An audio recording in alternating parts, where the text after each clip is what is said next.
Well, Wednesday is Collector's Corner, and as part of a permanent standing feature, Master Watchmaker Mike Michaels, lead watchmaker and director of watchmaking at Watch1, is joining me. We've got some items on the agenda, but at any time we're willing to freestyle.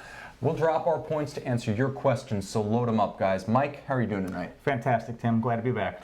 We're going to be talking about something that's near and dear to Mike's heart, and that is essentially where it starts. How does a watchmaker receive training? Where can you go? What are the programs? And what are the standards for watchmakers when the time comes to gain credentials? So Mike, we're going to load off a slide of an exploded Jaeger-LeCoultre 889. And this is just to demonstrate to you out there how difficult his job can be. It gets a little advanced when we start talking about these, and they don't give us a lot of information to work off of. This gives everybody an idea of just what we do have. And this is right there, the diagram down at the bottom. This is exactly what we have to work on, and pretty much shows the assembly, the order of assembly, lubrication. And the main thing is they assume already you know what a watch is, you know what a watch does, you know what all the parts do. And it's just, so you pretty much define your own order of assembly when you're working off a diagram like this, an exploded view. And I think knowing which lubricants to apply where does come at a premium. That's the most important thing too, because you have to know if it's high pressure, low speed, or high speed, low pressure. We use different lubricants. 889 uses about 5 different lubricants. As the coaxials, we've talked about those before. They use 7 to 9 different lubricants depending on what model it is. So it gets knowing where the right lubricants go at any given time is very important. Otherwise, you're going to have performance problems, amplitude problems, power reserve problems. Now, indeed, a big part of Mike's job is not just being able to follow a diagram, but actually knowing what the parts do. Exactly. And that's the logic behind the reassembly. So for those of you of a certain generation, think erector set, Meccano, bad instructions. For those of you who maybe make the 1985 cutoff for births, think Lego Technic. So we're going to launch. One of the things I'll say too, one of the best, when I was coming up as a watchmaker, one of the best bits of advice I ever got was from my instructor, Don Bash, where he ended up telling me that I was working on a watch one time and I'm looking at it and I was all confused and I was just getting frustrated. And he goes, slow down, back up. And he goes, and it's not where the part goes. He goes, when you understand what the part does, then you'll know where it goes. And it was just a totally different philosophy as the way I was just trying to assemble.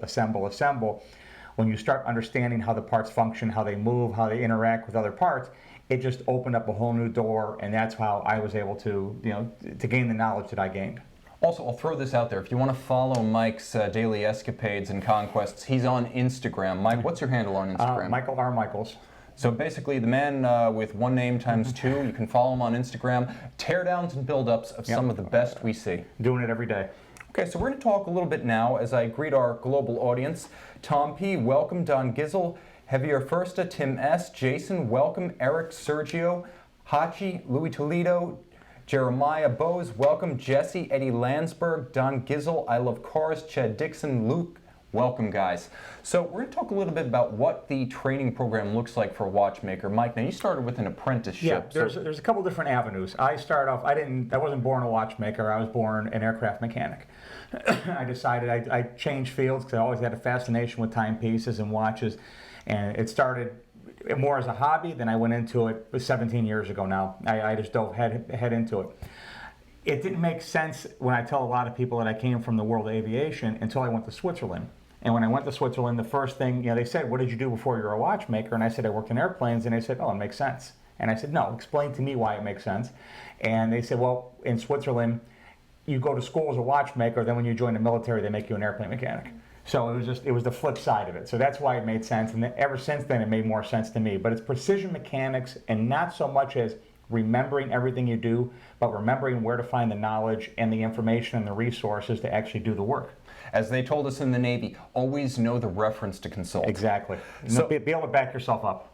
That's a fact. If you don't know where to find it. Yeah. So we're going to talk a little bit about the AWCI. Now, you're from that kind of old American watchmaking heartland of Ohio, Western Pennsylvania. And in the U.S., Harrison, Ohio is where the AWCI, which is the American Association of Watchmakers and Clockmakers, Institute, I should say, is based. And that's where Mike's from. So there is the WO step, now in its 50th year, and the SAWTA. Could you explain the difference between them? AWCI is they have a lot of training courses right now, and anybody can take the training courses, and they start off from basic watchmaking to more advanced courses leading up to certifications.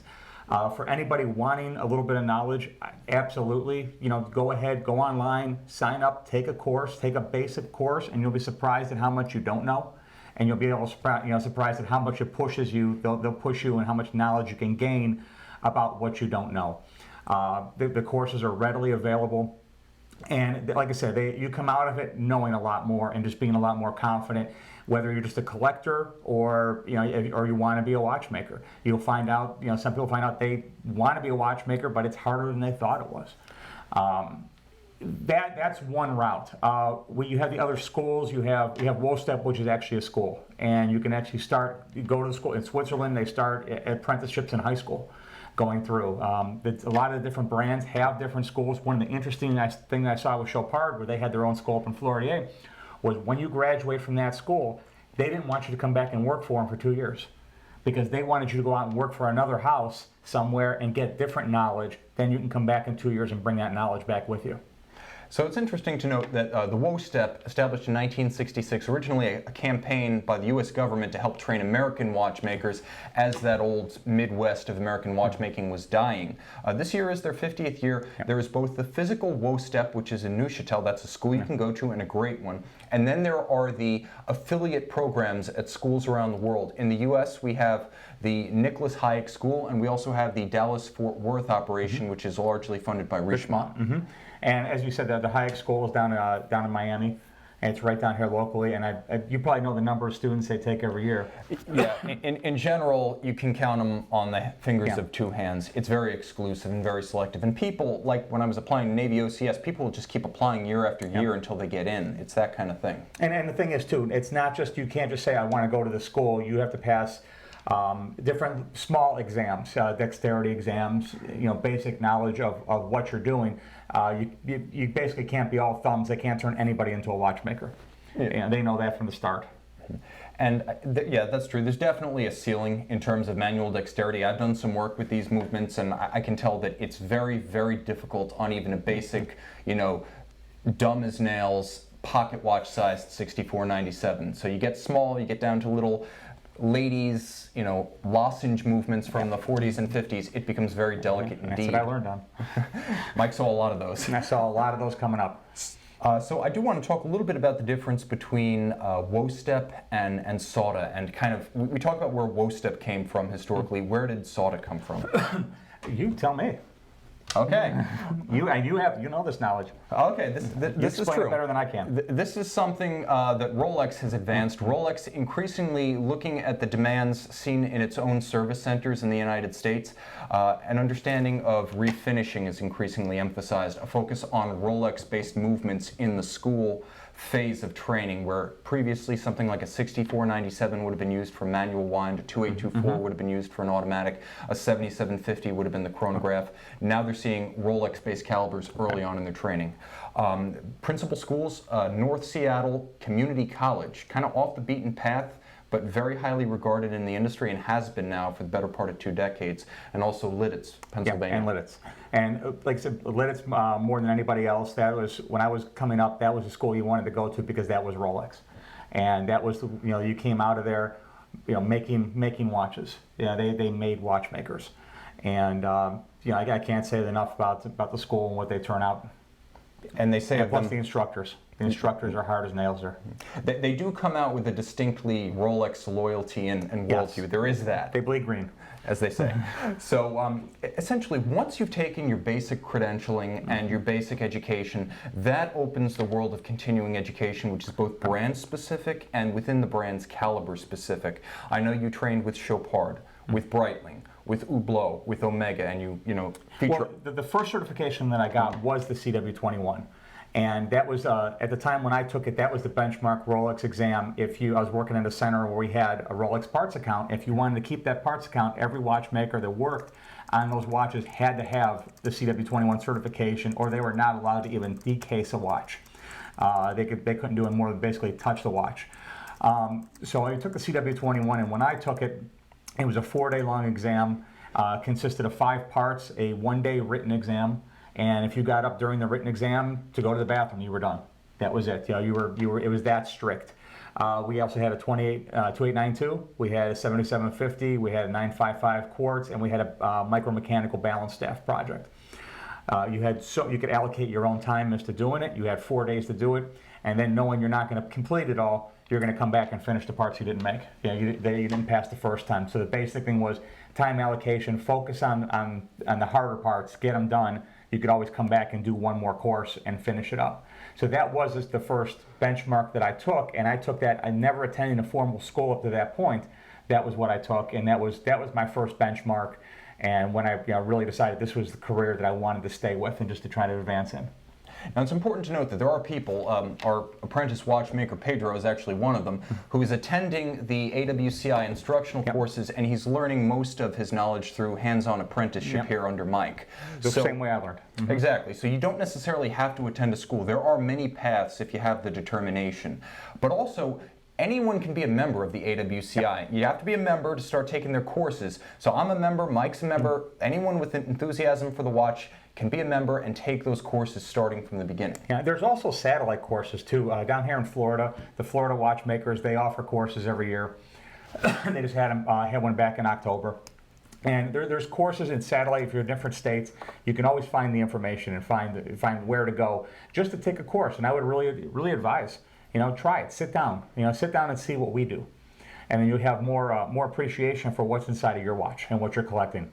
It's like taking a much more professional and edifying version of the master classes that some of the brands hold at their boutiques. Yeah. So we're going to do a quick wrist check here. Tonight I'm wearing my newly dented Jaeger-LeCoultre Master Grand Memovox. This is a perpetual calendar and alarm, and it's got gorgeous dents in the lugs thanks to It's a wearable one. Yeah, thanks to a door hinge. I don't know if I can quite capture that, but trust me, I felt it like it was my own flesh. Mike, what are you wearing? Yeah, actually I'm wearing the same thing I had last week. I'm wearing my Tudor. And my Tudor Heritage, which I absolutely love. It's just beautiful colors on the watch, and I always get compliments when I wear the watch, especially on the NATO strap. So if you're wondering what the watchmaker himself wears, basically a modular chronograph based on an ETA. It's all about getting the style, the size, and the attitude of that watch right. What's comfortable on your wrist. So we're also going to talk a little bit now about parts and parts accounts, but first I want to jump into a couple of the questions. Mike, what's your favorite movement to work on based on a question from the field? One of my favorite movements, because I've done so many of them and they're so serviceable, are going to be Rolex movements. You know what you're getting into when you do a Rolex movement. You know where the wear points are, you know what to look for, you know what the weak points are, because each one, they all have their own idiosyncrasies. 3035 doesn't like to be wound because parts wear out in the barrel bridge. The 3135 doesn't like to be set. We discussed that a little bit last week. It's just a very predictable movement. Again, you know what you're getting into when you do it. But what I like the challenges. Last week I did the 240D Patek Philippe, which the perpetual calendar, which is one of my favorite movements to work on. But it's one of those movements I have to be really left alone to do it. And it's a challenge of not only a complication, but you also have Geneva seal. Every screw is polished. You have to stop, and we talked about that again last week too. Just the way you have to finish your screwdrivers, the extra care that has to be taken on every piece and every part, and the adjustments have to be absolutely perfect. That's the challenge that I like. Anyone can sit down and just take a movement apart and put it back together. Give me those challenges where it's so much more fine work. So basically there are two levels. There are the movements that are big, thick, stable, common, and go together like Legos that are really just satisfying to work on and well known. And then there's the high art, the one Mike might come in on the weekend to work on just so we can have clear head space. Exactly. So other questions coming through. This is one that might be subjective, but you're very familiar with both of these movements. From the 7-liner, which movement is more robust, Rolex 4130, Daytona in-house caliber, or Omega 9300? More robust, I got to go with the 9300. But again, when you talk about robust, there's a massive size difference in the movements. That movement is so thick and it's just so heavy, but it's based on the 85 base, and it's so durable. It's such a strong movement. Rolex just went through a reworking of the 4130, where they changed a lot of parts on it. And one of the most interesting parts of the chronograph wheel itself, they actually went to a feather design, and I've yet to even see one. When I do, I'll get some pictures of it though. But it's actually it's the wheel, instead of having a gear Tooth gear, it actually has like feathers, and so the wheels actually flex. So when you engage the chronograph, there's supposed to be less lag and no stepping when you first engage the chronograph. 4130 is a very durable movement, very strong movement, very serviceable movement as well. But as far as, you want something bulletproof, the Omega, I think, is just more bulletproof. Yeah, the Rolex caliber, it has to be remembered, had size constraints because it was a drop-in replacement for the 30mm El Primero. Same case side, basically a drop-in replacement. That was a constraint on how big it could be built The up. only thing they changed were the pusher orientation. They're off by a couple degrees. It's true. Yeah. On the 4130, you'll note that they're perfectly square to the case. On the El Primero, they're offset a little bit. Also important to note with respect to how they were designed to be seen, the Omega was designed to fill a case back. And so it had to be sized for those 45mm Planet Oceans, whereas the Rolex would only ever be hidden underneath its oyster case. Also important to note, I want to say that profiling of the gears first came about in the 4160 in the Yachtmaster 2. I think those are the Leica profiling. It probably did. And that's the kind of thing Rolex will do, and you'll never know. There'll never be a service bulletin that a person outside of Rolex can see. There'll never be a new reference number for the watch. These are the things we forensically reconstruct over the years from experience. Yeah, and when that watch goes in, if you have a 4130 that goes in for service, if there's an issue with it, they'll option the upgrades for the watch. And I assume at some point in time they're going to start just automatically doing the upgrades. I don't believe they're doing it automatically right now. It's at time of service, unless there's an issue. Okay, a little question about workplace sanitation. A couple of questions about how movements are cleared out before you reseal them, how you keep the shop clean, what kind of air filtration, particle management you have? We have, the first thing we use when you walk through the door, we have sticky mats. And they're NBA style sticky mats, it's fly paper. And it cleans your shoes off as we walk through, and we try to pull it off a couple times a day just because of the traffic. And we have, with myself included, 4 watchmakers, but we have other traffic that comes through the shop daily. So we try to keep the shop as clean as we can. The other thing we use on each bench, we have vacuum, and we also have air, very light air pressure.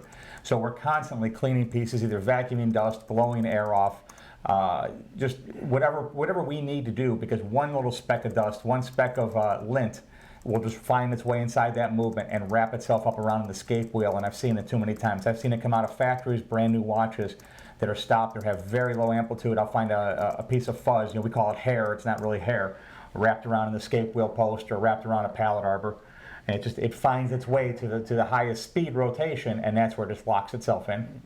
And nothing shows up on a mirror polished screw like a piece of hair. Yeah, exactly. On the screws, I don't worry about it. It's in the trains. Okay, this is a question that I know is one of those difficult questions to ask, difficult questions to answer, but we're getting a question from the field. What does a seasoned watchmaker make? Is there a salary range that they expect into their career? Yeah, it depends. It's a lot of it goes by location, by where you're at. Watchmaking, I'd rather not get into salaries itself, because we have, what I make here in Florida is going to be different than what somebody makes in California or New York. It really varies. I know you can come out of a school with a 2-year degree. If you pass your certification, you're an entry-level watchmaker. You really don't have the experience. You're going to come out, I think in Florida, you're going to be anywhere from that $40,000 range, $45,000, depending on where you go. A jewelry store is going to pay more, obviously, than a factory is going to pay, because it takes more creativity. But not everyone can do the work at one place and they can do it the other place. I was fortunate enough to come up where I had to be very creative, and I maintained that here. That's helped me a lot. I will say what I've seen in the industry, and this isn't speaking to anyone here at Watch You Want, but of people I've spoken to, in my own inquiries about watchmaking, it seems like there is a spread between like $40,000, $45,000 for someone who's new, and someone who's a seasoned veteran, abundantly credentialed, has a long list on his resume. That guy could make well into 6 figures. And then there are the people who are rock stars. If you're the guy who does complications at Audemars, Piguet, Renoir, Papi, there might be 5 of those guys. If you're the guy who assembles the Grand Sonnerie for FP Journe, there are watchmakers who will make exceptional salaries based on exceptional skills. Exactly. It's a big range. And the thing is, too, when you mention watchmakers, not everyone that comes out of school is going to have the same skill level. Some people will they'll end up being technicians, and that's all they'll be. They'll be movement changers where they can change the movements, they can reset hands. Technically, their job description is watchmaker, but that's not what they're doing. When you start getting into the fine work to be able to make parts, be able to make springs, be able to make bridges when needed, levers, it just, again, it depends on your skill level and exactly what you could bring to the company that you're actually working for. Exactly, and again, just to demonstrate the scope of experience that you can see in a very small place within the small community, there might be maybe 1,000 CW21s in the US. Oh, well, I don't think there's that many. Maybe even not that many. No. So I went to a course and I was basically just there to do an overhaul on a movement, and the guy behind me had just finished making a watch from scratch. So when we talk about mechanical skills, to me... And he was there for a balance staff course. Yeah, exactly. Yeah, so it's just... Again, people's skill levels, it's all of it. A lot of it has to do with how you visualize things and how artistic you can be. Again, when I worked on a lot of ladies' watches. I didn't like it. I hated it. I'm working on watches the size of a nickel, but that made me a better watchmaker because of how delicate they were. To work on those hairsprings and fix those hairsprings day in and day out made me a better watchmaker today. Exactly, and it's important to know that perspectives matter. Like to me, my ceiling is probably just taking apart the movement, oiling it, fixing it up, putting it back together. That's what I would consider success. Mike is now someone who can fabricate parts of a watch, balance staffs, wheels, screws from scratch. And Mike thinks of a watchmaker, he thinks of like F.P. Journe, a guy who's making it from literally pieces of metal. F.P. Journe, R.W. Smith, just stuff like that, where you see the watch is actually coming to life. Like my idea is making the watch less broken, and his idea is making the watch. So we have a question coming from the field. This is a question from Mike from Nana Odoro. What watch brand do you recommend as a watchmaker? What brand would you avoid? I mean, it's going to be model specific, caliber specific, but who has a great track record? Who maybe needs to do their homework? Again, we talk about it a lot. Omega is just very, very strong, especially right now. With all the in-house movements, everything's coaxial now. The entire line is coaxial. They really got it down. It's still at a great price point, and everything's made in-house. So it's very specific now. So it's not like a cookie cutter where everybody's using ETA movements or anything like that. So if you want something more specific, I've got to say Omega. If you want to start getting into more advanced watches, there's a shit ton out there, as to put it, bluntly. What I always tell people is buy what you like, buy what you're going to wear. Don't just buy something because it has a name on it. If you don't like the watch, it doesn't fit your wrist, there's no point in even having it.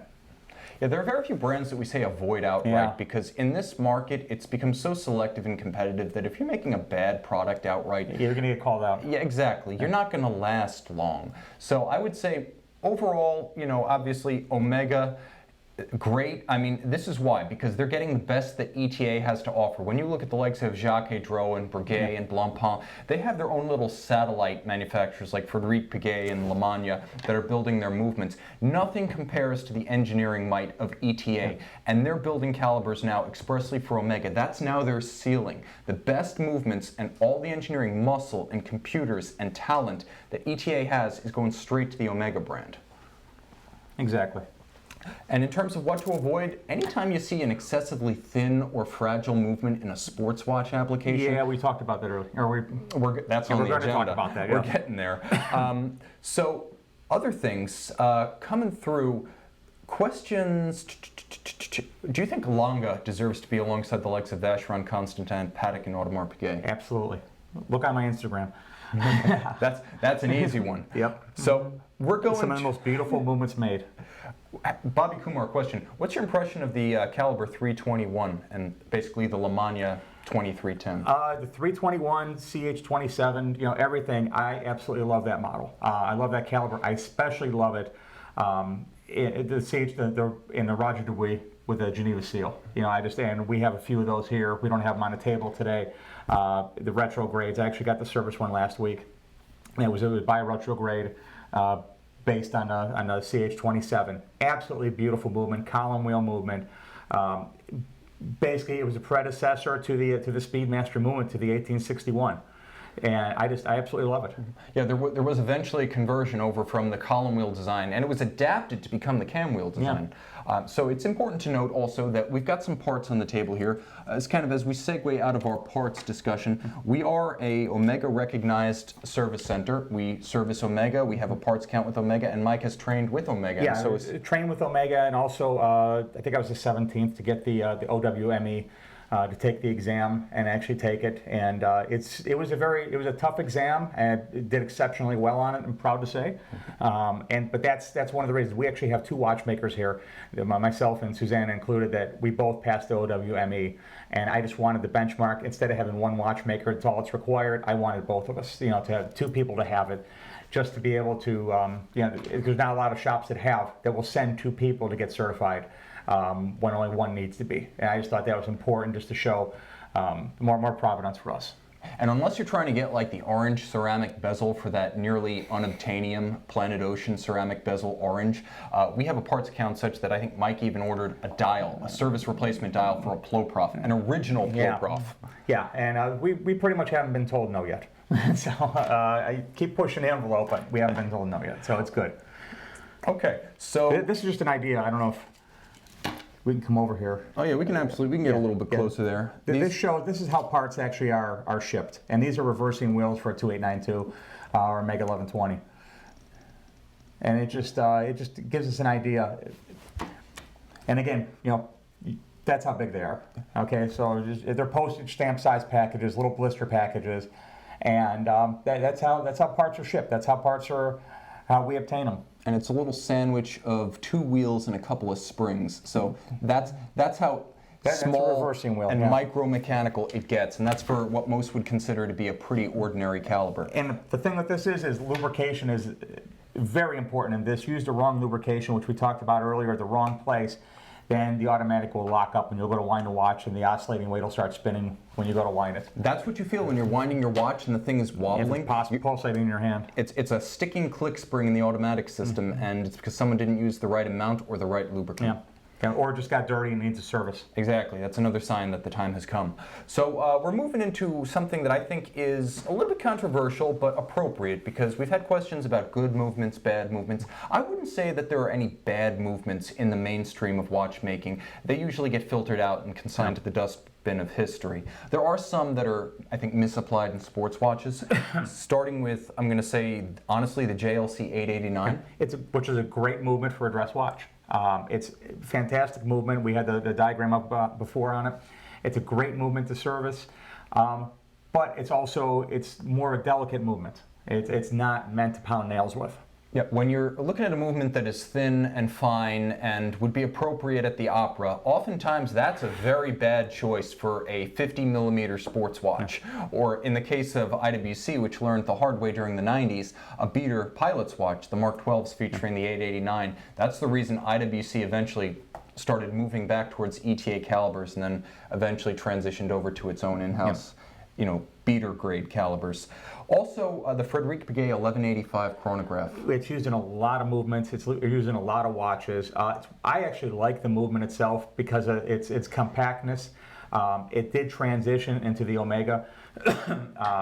Actually, Omega coaxialed it, made it a lot larger. Parts are not interchangeable though. That's a lot more difficult to service. Vertical clutch design. It's a nice watch, but again, it's nothing you're really going to want to beat on. It's not. I've seen a lot of different applications by retrogrades. Yes. And it's a nice. To me, it's a nice move to work on, but it's not the most durable movement. It's like, put it this way: if you've got a purebred pug, he's a show winner. You're not going to hook him up to a sled. Yeah. Like, there are horses for courses, there are dogs for the job, and there are movements for the application. So if you're looking at something like a Vacheron Constantin Overseas 49150 from the second generation, it's a great watch. It's a great movement in a great watch. Don't subject it to Rolex levels of duress. Right. It's a great size too. In that case.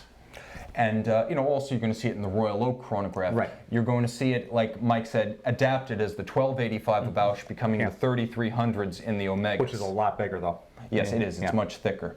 And also, the 1185, I believe, it's almost ubiquitous. It pops up in places you don't even expect, like Gerald Genta multi-retrograde chronographs, as Mike has explained.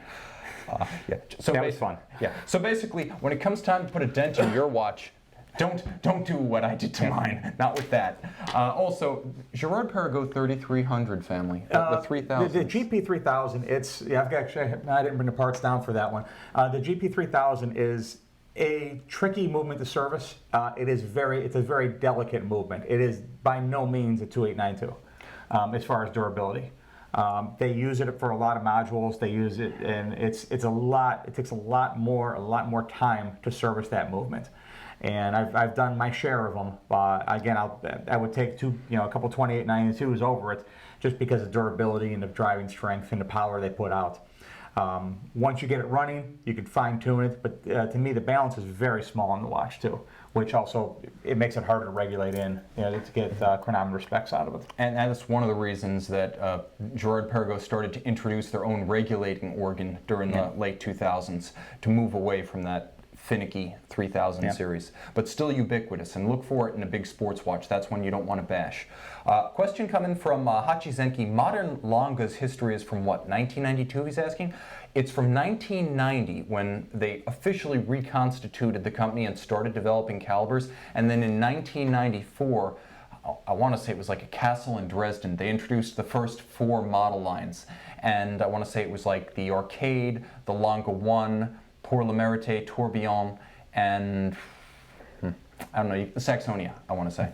So that's when it was reconstituted. To be perfectly precise, the true predecessor company that is legally and by continuum the original A Longa Unzona would be the company we today call Glasuda Original.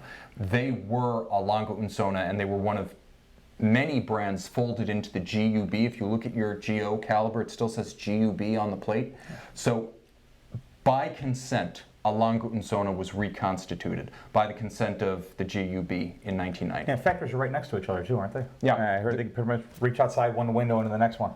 They're very close on many levels. They come from the same heritage, and the movements are very similar too. Just the construction of the movements. You see the similarities. They're different. Don't get me wrong, but you can see that the design similarities are evident.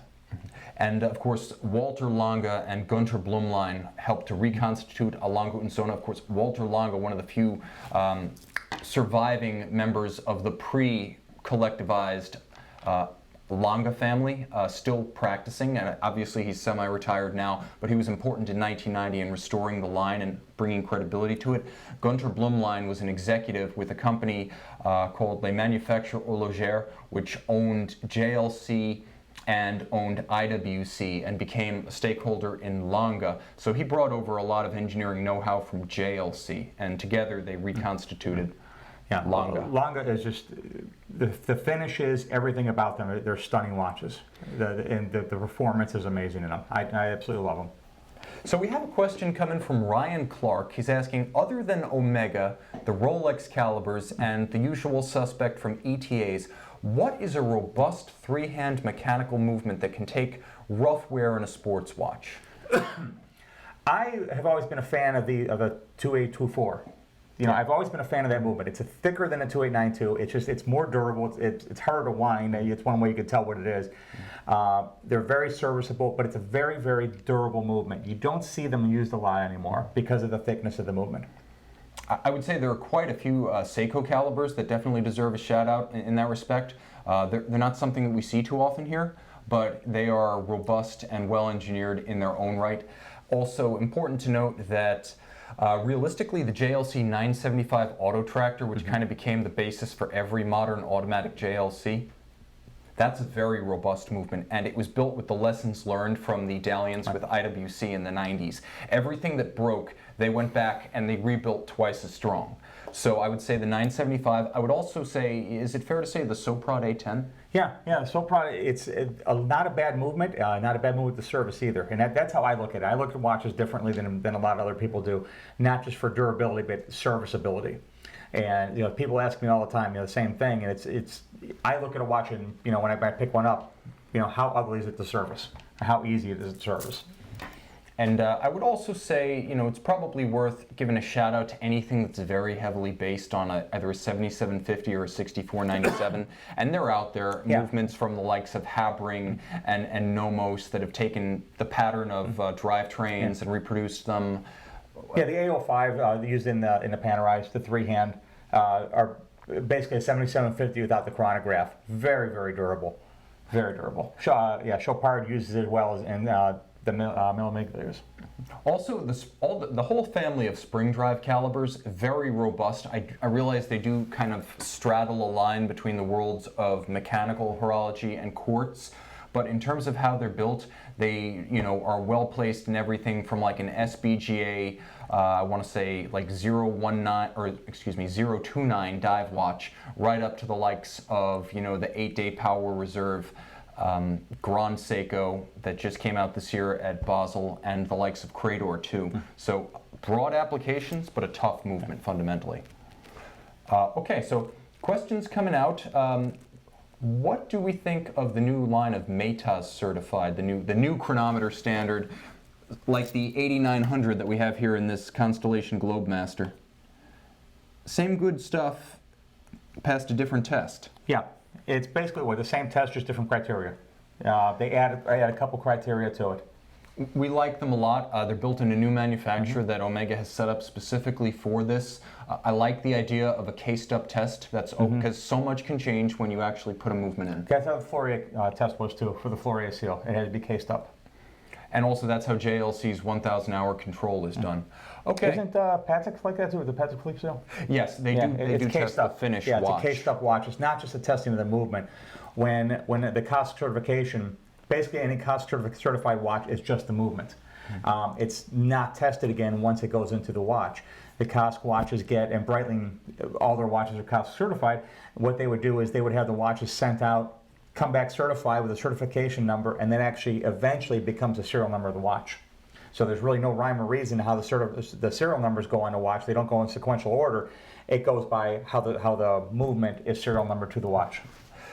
Exactly, and so that's how COSC works. It's still valuable. It still means something. When you think of the scope with over 80,000 seconds in a day, you've got a watch that's going to deviate by -4 +6 over 24 hours. That's really good. That's fractions of 1%. So a question from Lesterfield asking us, what do we think of Soprod? It's important to know what Soprod is. It's the movement manufacturer arm of Swiss Festina, which is the Swiss-based branch of the Spanish-based Festina group. We like them because they make their own movements that are fairly tough and generally based on either Seiko or ETA outlines. They're not exact copies. They're not exact copies. They're different. There is different philosophy that goes into them, especially when it comes to the automatics and everything. They are different. Next week we could probably bring up. I have some diagrams for those. We could actually throw up. We could throw some next to each other and just show the differences in them.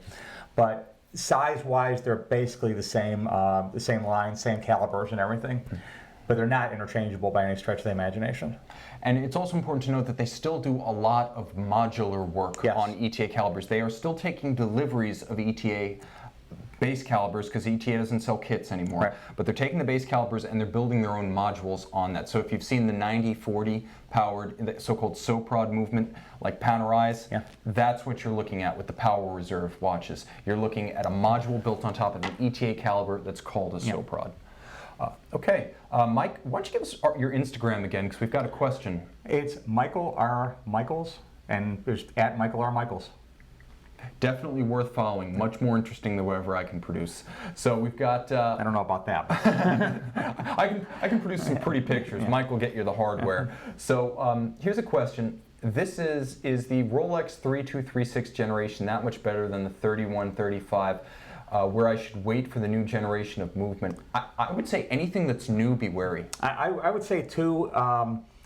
Again, every brand that comes out, I don't want to say they rush them out, but when they come out, there's always going to be growing pains in the movements.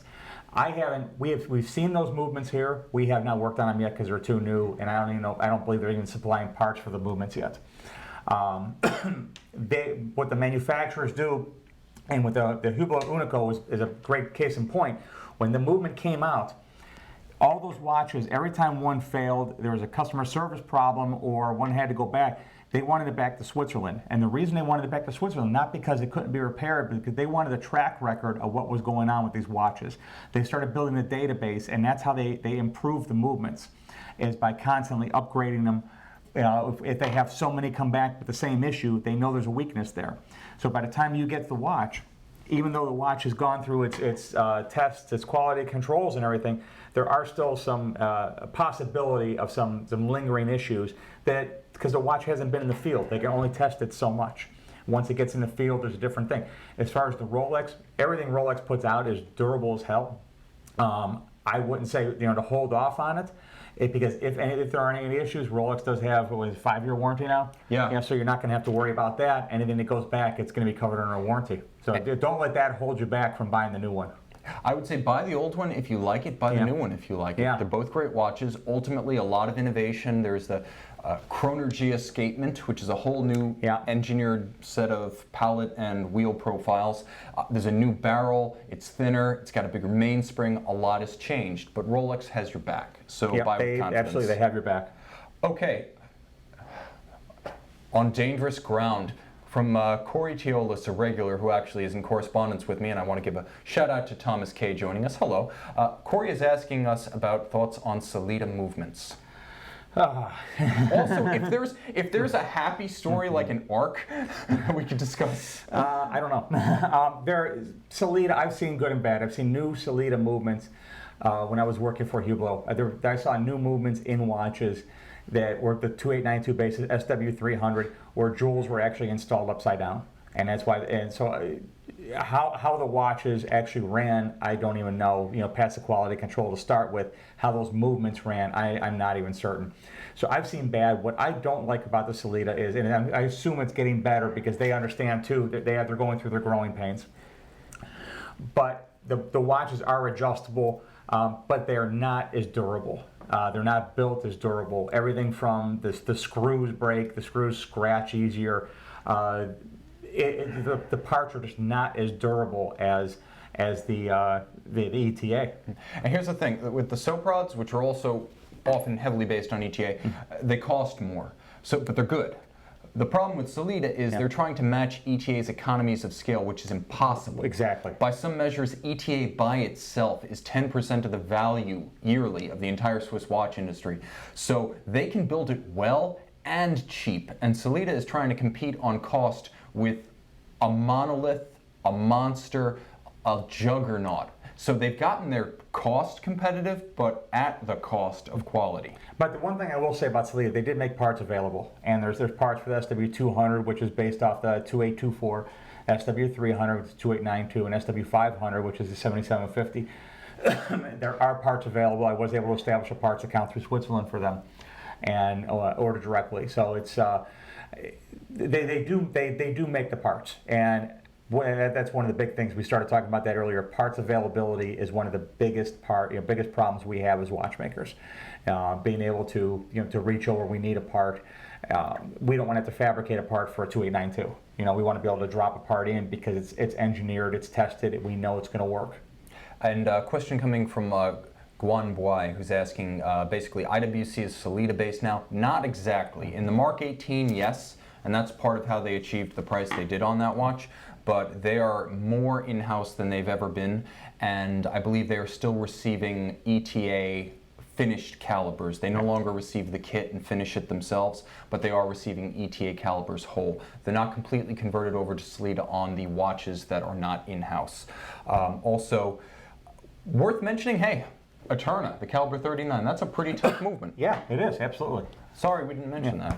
Okay, really great questions from you guys tonight. I think I'm going to answer a question from Captain Zed, longtime viewer. I want to address this because he's asking Hublot ETA versions of the Big Bang. Honestly, if you've got that original, like 2005 steel case, black dial, ceramic bezel with the 7750, that's a bomber tough watch. Yeah, it is. Any of the Hublots with the 7750, with the ETA 7750 is fantastic. When I was with Hublot, one of the things we did, if a watch came in for service, if it had a 7750, because Hublot is very big on swapping the movements out. There's not serialized movements. They would just do a movement exchange. The movement goes back to Switzerland to be overhauled and come back, and they actually found it to be more cost effective. And what we would do is, if there was an ETA based, we'd recycle that movement in-house. We'd service that movement, so you would get back the ETA movement just because they were so much more durable, so much more serviceable as well.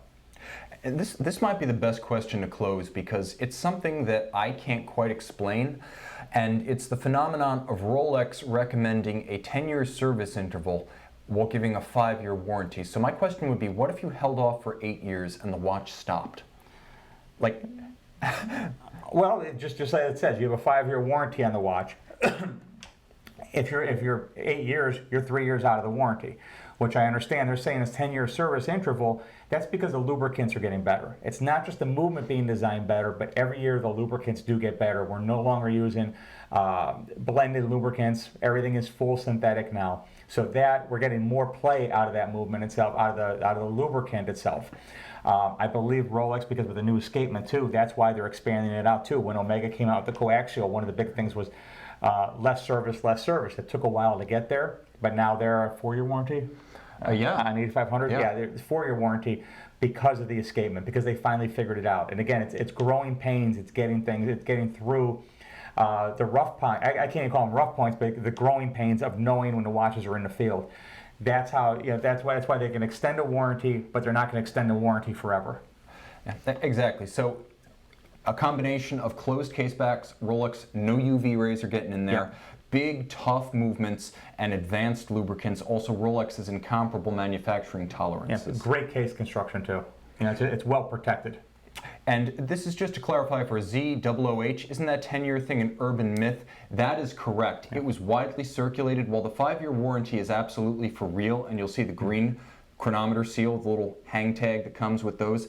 5-year warranty is real. 10-year service interval is speculative. Yeah. I'm still a believer in that 5 to 7 year full service. You can get away with a maintenance service, changing your gaskets, because the other thing you're looking at too, in 10 years, all those seals, all those rubber gaskets, everything inside that watch is also wearing out at the same time, and you run the risk of water intrusion and other factors coming into it, not just the movement wearing down. Well, okay, here's how it works. I have no one and nothing to go home to, but Mike has family, Faylene has family, and I've got to release them from my custody. I want to thank Mike for being here tonight. My pleasure, Tim. Mike will be back next Wednesday, Collector's Corner, Ask a Watchmaker. This is a recurring feature, and I want to give a shout out to Faylene Jerome, my producer, who keeps me on topic and on time, and who reminds me to encourage you who like this content to subscribe to our channel. I've been so bad at asking for people to subscribe for the last 3 years. So subscribe if you like, and follow Mike on Instagram. And send in your questions too for next week. Yes, tim@watchyoumwant.com, all your questions. Everything I couldn't answer in the chat box, I'm so sorry guys. But you guys are the best, getting up early and staying up late to watch the show. I'm Tim, he's Mike, this is Watch You Want, and thanks for watching.